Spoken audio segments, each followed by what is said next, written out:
Finance Conversations. This is the 69th episode of the Merging Life and Money Show, and I am delighted to be here with you today. For those of you who do not know me, I am your host, Marie-Jo César. I help professional women bridge the gap between life and money by teaching them the relevant financial skills and knowledge they need to take control of their money, manage their finances, and understand that they can live their best life with the money they have. Thank you for joining in today. If you are watching the replay, make sure to type #replay in the chat and leave me some questions and some comments. And I promise to get back to you. Welcome, welcome, and welcome. I come to you live every Thursday at 5 p.m.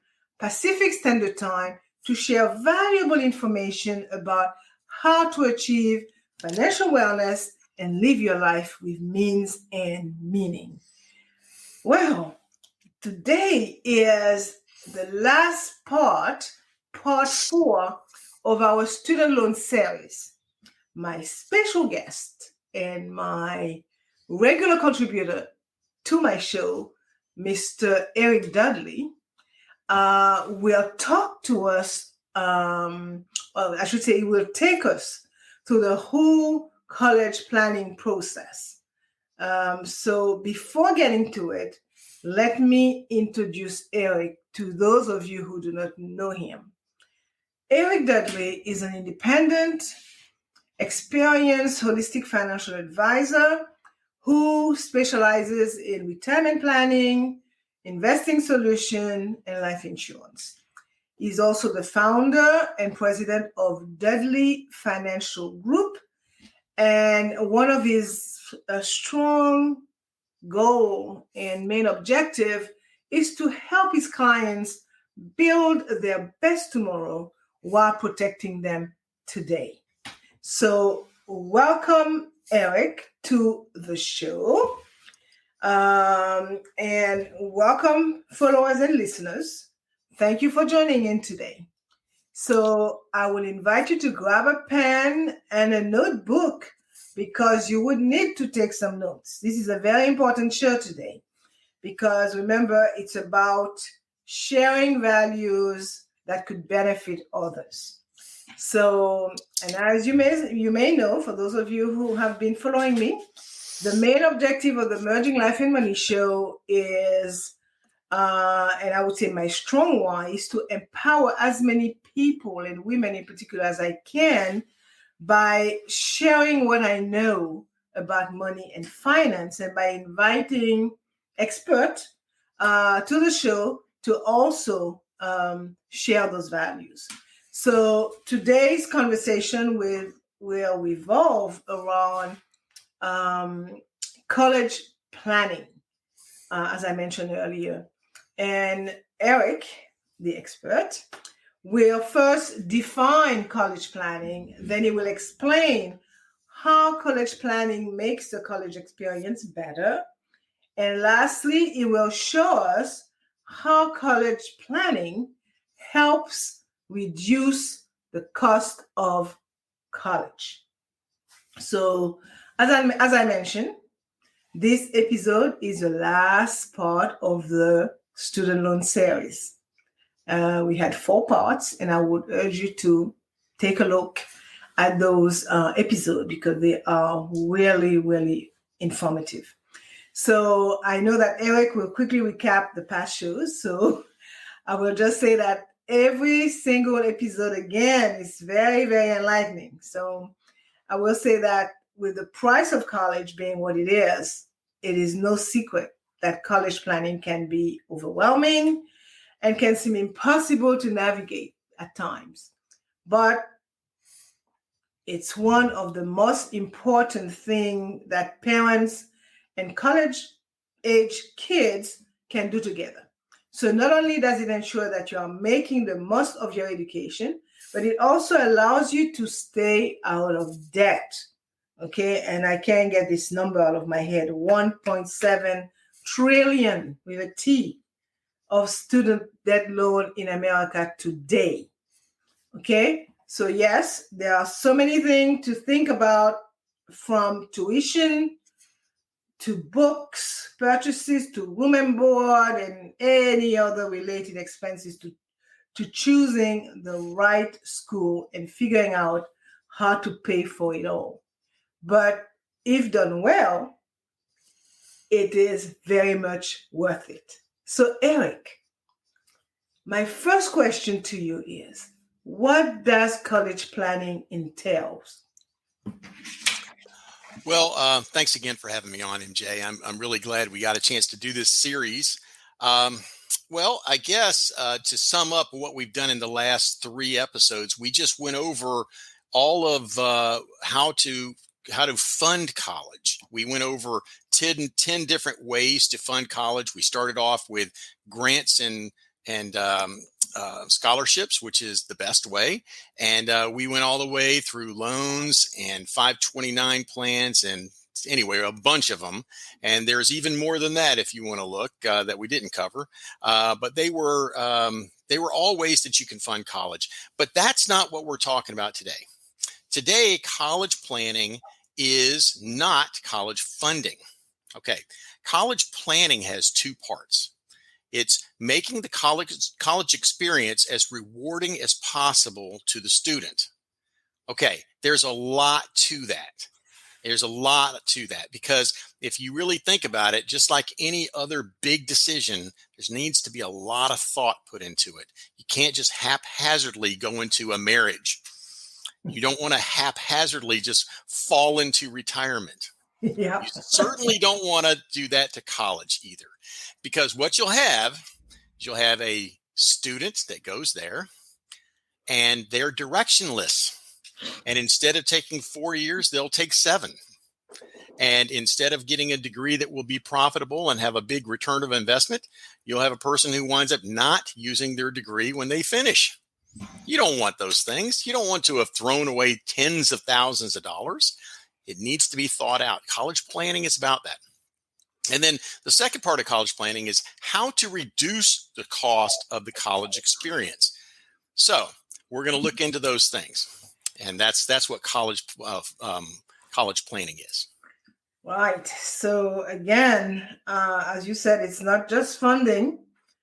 It's everything from choosing where you want to go to school, to how am I going to fund it, from, okay, what are the industries that are going to be ready for the picking when I graduate?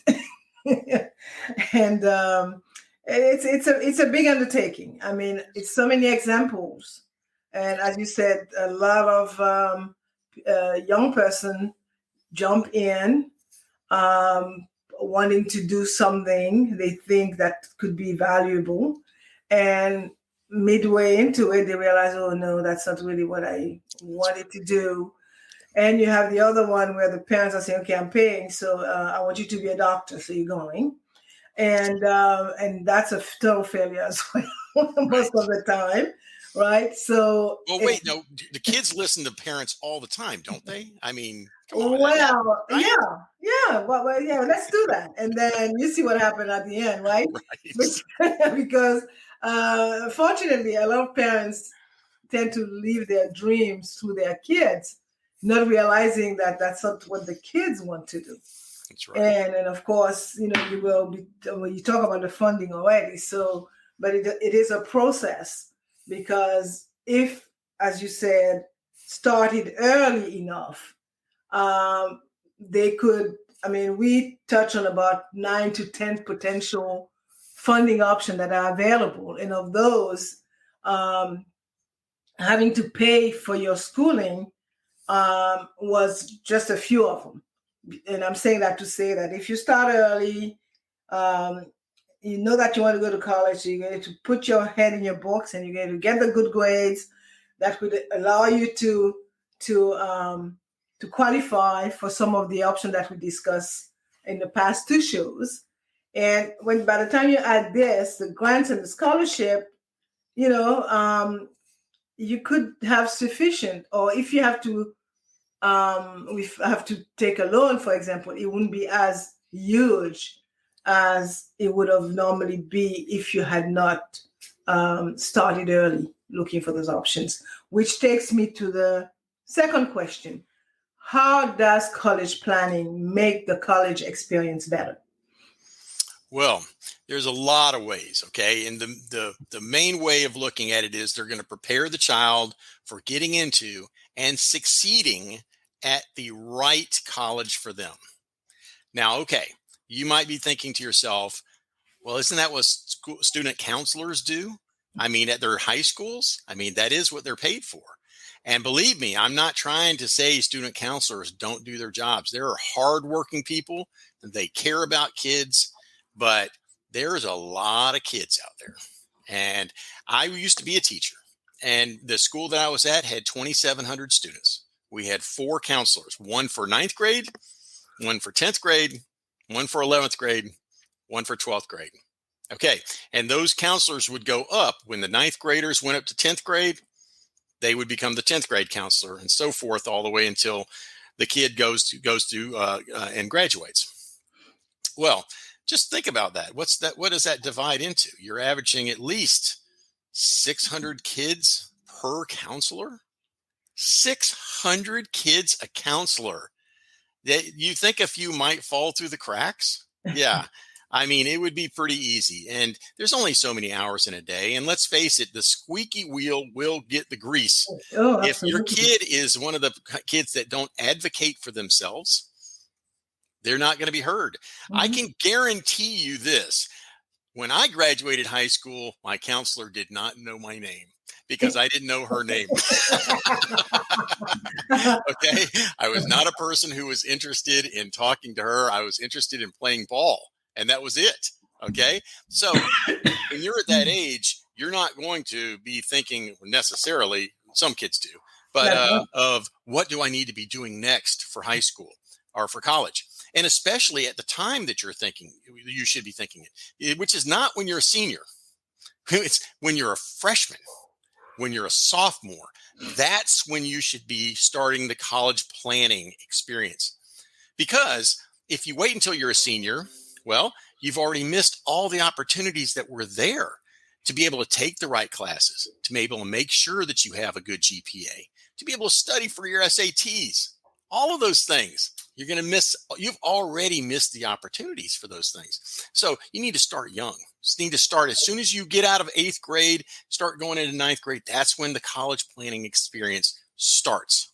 And that's when to get with a professional college planner, because what they do is they hire a group of counselors, people who are actual counselors in high schools, and this is their side business. Okay. And believe me, if they get 10, 15, 20, they're going to give a lot of effort for those people because they're getting paid extra for that. And they're going to be able to give one-on-one tutoring specifically for these types of things. Like, for instance, which major to choose and how to know which one it is. Okay. Is it the right one that fits that person's personality, what they seemingly are good at? Is it something that's going to be good for return of investment? Are they going to make money from it? And are they going to just ditch it after, 2 years of trying and wind up, being a retail store manager or something like that? I mean, you want them to use their major. So, I mean, let them use their degree. Okay, the next one is, That's what you pay for, right? yeah, exactly. Exactly. You also want to make sure that they're taking the right classes for that. You want to make sure that they maintain a high GPA, how to do it. Okay. Because there's methods to studying and that people just don't inherently know. They have to be taught this. Okay. How to get a good SAT or ACT score. Of course, if you're a freshman trying to get into a major university, you have a lot of competition. A lot of competition. And just because you're sitting there with a 4.0 doesn't mean that you're going to get in. Right. I know that when I was a teacher, I was teaching at a very good high school. And there was a lot of kids in there that took IB classes and AP classes and all of these classes that gave them extra credit. So I knew a kid that had a 4.0 that was graduating at 200th in his graduating class. 200. That means 200 people had better GPAs than a 4.0 from just our school. So Hey, Wow. there's competition out there. So you need to make sure you understand how to be able to stand out, Yeah. because when the colleges are picking their people, they're going to have something that stands out. They're going to have to learn how to write a great essay, because they're going to have to write one. They're going to have to learn how to do the applications correctly. All of this, the counselors will help them with.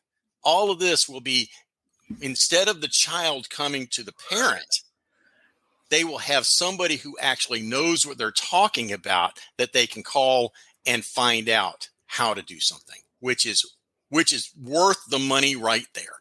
Because let's face it, how many arguments are there going to be when the parents don't know what they're doing as far as how to write the essay? They don't know really. And I mean, that's not, hey, I'm sorry, I'm an engineer, I don't know how to write an essay, whatever. And they're asking. But Eric, the sad part is that some parents think that they can. Yeah. Oh, and now next thing you know, it's sorry, your application has been declined. It's like, wow, thanks, Dad. Appreciate it. So anyway, there's lots of other ones. There's learning how to choose the right college for majors, for culture. You want to go to a college that has the type of culture you want too, because not everybody fits in each college. For price and for return of investment. And also you want to learn what to look for and what to do at each college visit, because you're allowed, of course, to go visit these colleges. You don't want to waste your time. You want to find out things while you're on the college visit. It's important. And this is, again, something that happens in college planning. This is what the counselors are getting paid for. They'll tell you while you're there, look for this, this, and this, and this. And you'll be able to find out if this is the right fit for you. Right. Well, that's great information. I could tell you, if I had that information available when my kids were getting ready to go to college, I mean, not that they did badly, don't get me wrong, but that information was not readily available to me as a parent. And I did the best I could, but, knowledge is power, as they say. Yeah. So I will urge every parent there who, well, I mean, now, as I said, having a first degree is a rite of passage. I mean, it's not a big thing anymore. You got to have it in order to have a reasonable standard of living, at least to have a seat at the table. Let's put it this way. So I will urge every parent to, the minute that your kid engage in this high school level, to get going, get them,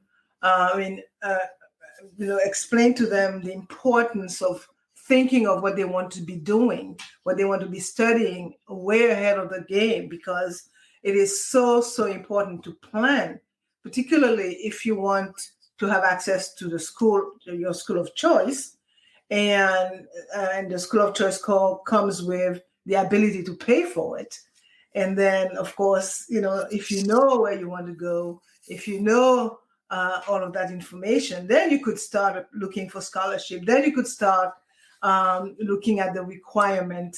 And of course, the kid would know that, you know what, in order to get there, I need to up my game. I got to get the good mark. And as you said, although it's not always indicative of that you would get into your college of choice, but if you don't have any of it at all, well, you don't have any chances, period. Right. Right.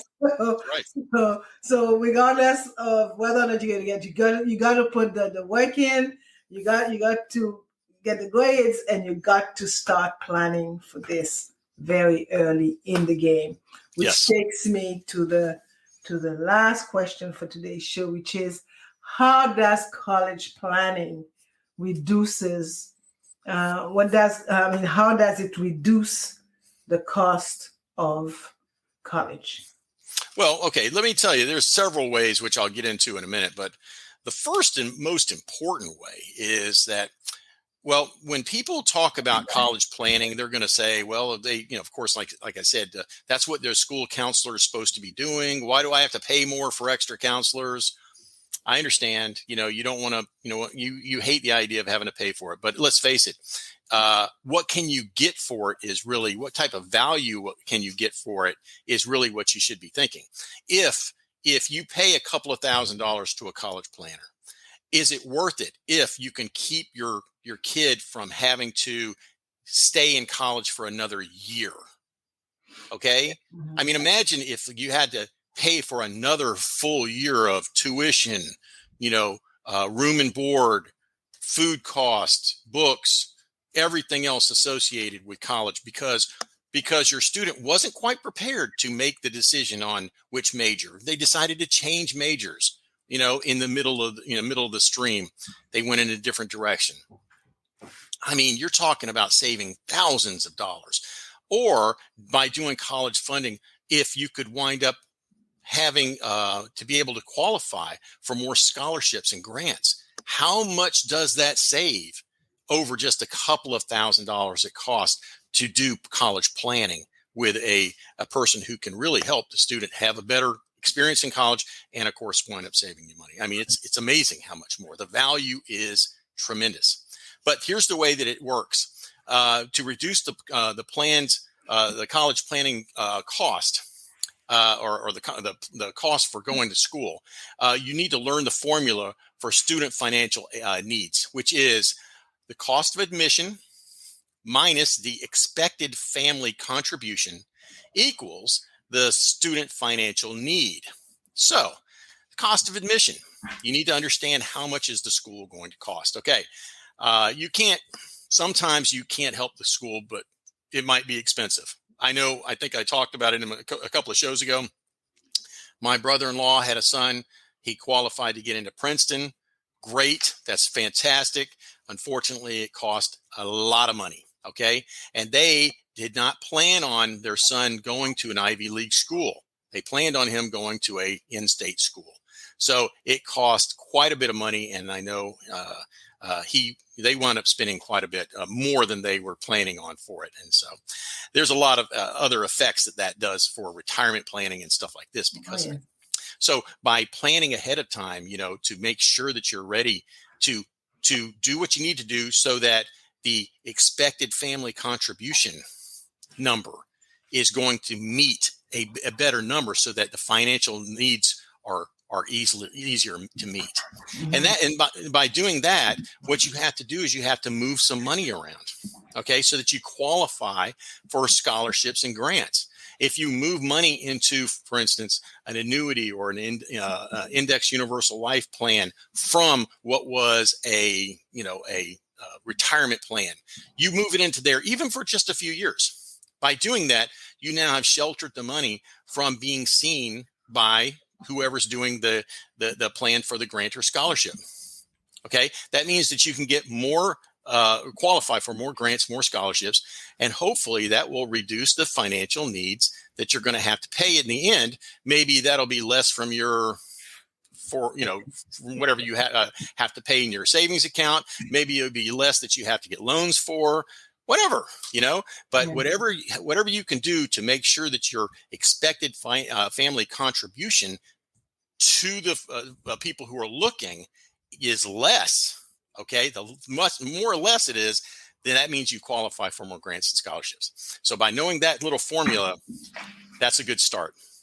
Okay, then also learning how to find free money, because there's lots and lots and lots of scholarships and grants out there, and that unless people understand where they are, they'd never find them. It's like looking for a needle in the haystack.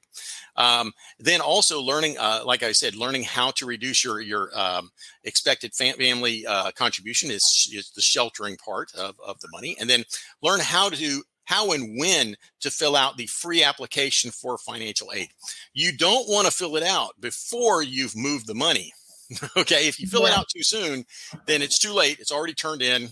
Okay, you just missed the boat. That's why you don't want to wait until you're a senior also, because if you do, then you probably already filled that form out, and now you can't take advantage of yet another thing that college planning would have helped you with. So you start when you're a freshman. You start looking into all of these things that will help those students have a better experience. You get with their counselors, and you also get with their financial advisors about how you can reduce the cost. Mm-hmm. Well, that's invaluable information there. I mean, while you were talking, my mind was ticking. I said, this could be, this alone is a curriculum for parents It is. It You is. know, just knowing how to go about it. Because, and again, and I'm almost sure that if more parents were attuned of, the intricacies of college application, I think that 1.7 trillion would be a different number, much, much smaller than it is now. Okay. And the sad part is that, as I said, your kids graduate with a mortgage around their neck without a house. Okay. That's mortgage money that they have to pay back, once they graduate. And the chances are that they're not even in a position to be able to have a reasonable standard of living, and having this big, ugly loan holding them back. It's traumatic. It could be traumatic at best. And of course, like everybody else, you want to have your family, you want to have the house, the good job, and that loan stands in your way. And this could have been prevented,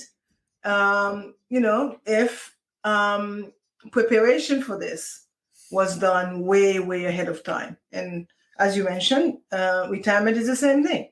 So you cannot wait like 2 months before the big retirement party, or before the day that you decide, okay, that's it for me, to say, okay, let's see how am I going to figure that out when I retire. That's right. So no. So what you're signing on now is, okay, I am going to be working until I drop. Yeah. So it's very, I mean, this is very similar to the preparation that one has to make, as far as getting ready for college.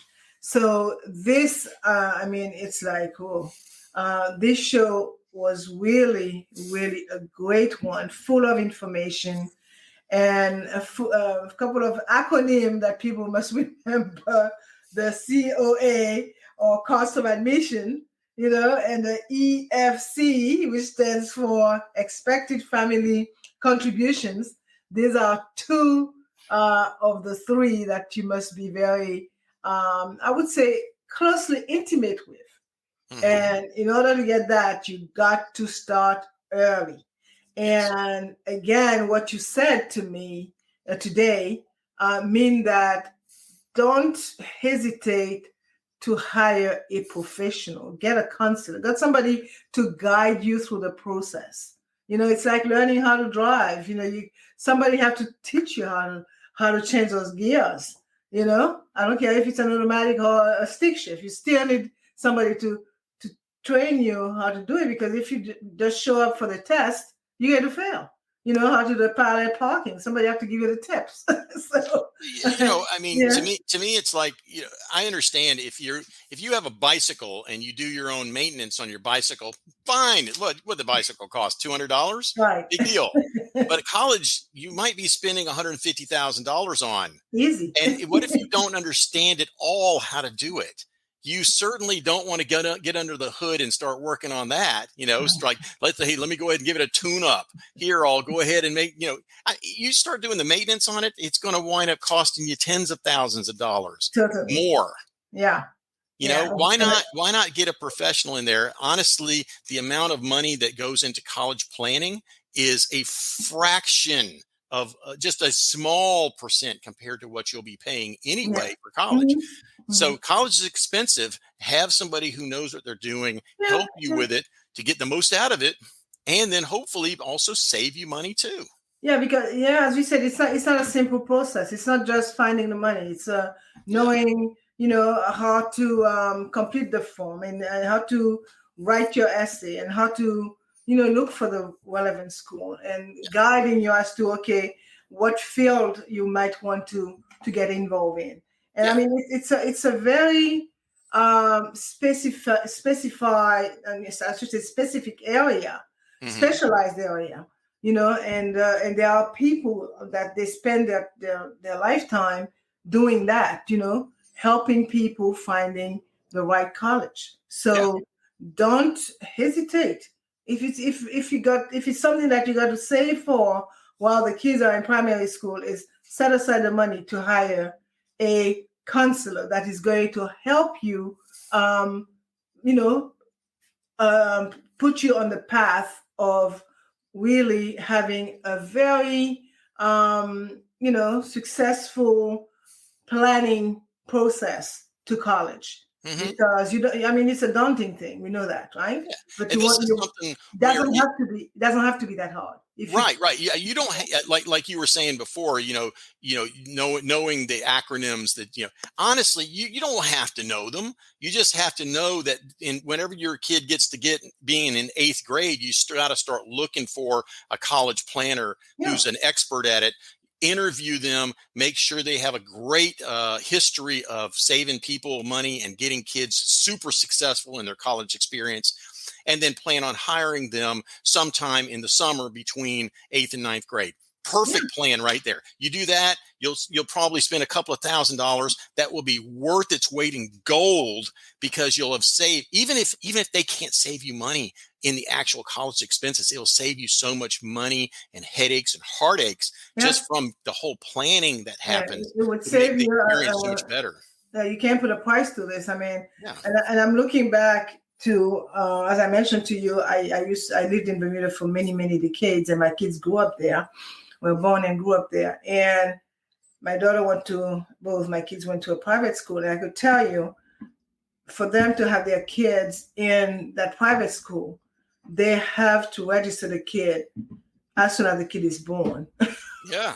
Just stand a little chance of getting in. This doesn't even guarantee, and you have to put a deposit that you don't get back, whether or not they get in. So it goes to show you. So I mean, the child is not even born or just about to be born. You got to put their name down and put some dollars there if you want them to go to that specific little school. I'm talking about primary school to start with. So just imagine, it's not a cheap school either. So just imagine, as they grow up, clearly you are well intended. You want your kid to go to a good school, but there is a way of navigating those waters. And in that instance, a college counselor would be a definite asset to have in your pocket. Oh yeah. And of course, make sure that to plan for it. Put aside the money, and so this would save you a lot of heartache and a lot of headaches. Yes. Okay, so again, I'm going to wind it down. We told you for a little bit there, and I'll sum it up and say that today was the final episode of our student loan series, and Eric focused on and talked about college planning. He first talked about, he first defined the whole concept of college planning. Then he explained how college planning makes the college experience better. And lastly, he showed us how college planning helps reduce college cost. Okay? And so as I see it, college planning is stressful. No doubt about it. Prepared or not. There is no denying it, right? So the benefit of college planning far outweigh the stress, right? So college planning makes the college experience better and reduces the cost of college. To me, it's a win-win solution for all concerned. So by taking the time to plan for college, you will be able to choose the right school for your kid, get the most financial aid possible, and graduate with as little debt as possible. Okay, so that is why if you plan to go to college, start planning for it as early as possible, because the earlier you start, the more option you'll have and the more money you'll save. So don't wait, start planning for college today. So my last word would be college can be expensive. I will never stop saying that. It is. That 1.7 trillion is still floating in front of me, right? And planning for it is one of the most important steps you will ever take, I would say, in your life. So don't wait until it's too late. Okay, start today and get ahead of the curve. The earlier you start planning, the better off you will be. Okay, don't wait until your junior or senior year, as you said, of high school to start thinking about college. The process could be daunting and overwhelming if you try to do it all at once. So I will urge you to contact Eric to get started on your journey to a brighter future. In fact, Eric, I'm going to put your information there. So I'm running under the screen there. So I will say it again. Planning for college may seem daunting, but with the help of a professional like Eric, it is easier than you think. He will be more than happy to answer any question you may have and guide you through the entire planning process. And with his help, you are sure to secure a plan that best suits your needs and your circumstances. So I know I started to sound like a broken record, but I cannot say it enough. College is expensive these days. Don't let yourself be caught off guard. Don't let this very important expense meet you by chance. Start planning now and give your children the best possible opportunity for a bright future. Okay, so this brings us to the end of today's Merging Life and Money episode. Listeners and followers, I hope that you have not only enjoyed today's show, but also the entire student loan series. And as you know, I like to end my show with a quote. And today I have chosen to quote the great Malcolm X. And the quote reads, "Education is a passport to the future, for tomorrow belongs to those who prepare for it today." Okay, and as you may know, Malcolm X was a Black Muslim minister and human rights activist who was a prominent figure during the civil rights movement. Thank you, Eric, for your awesome contribution to the show for the past 4 weeks. We will meet again soon. I am very sure of that, for another great topic. Thanks again. Thanks, MJ. Eric, for more information about how to achieve financial wellness from the inside out and live a purposeful life with the money you have, join me next week, Thursday at 5 p.m. Pacific time, 6 p.m. Mountain time, 8 p.m. Eastern time, 9 p.m. Atlantic time for my Bermudian pips, 10 a.m. Friday, Brisbane, Australia time for my Australian friends. Thank you for being here today on the Merging Life and Money Show. I am your host, Marie-Jo César. I will be back again next week. Until then, continue merging life and money. Bye for now.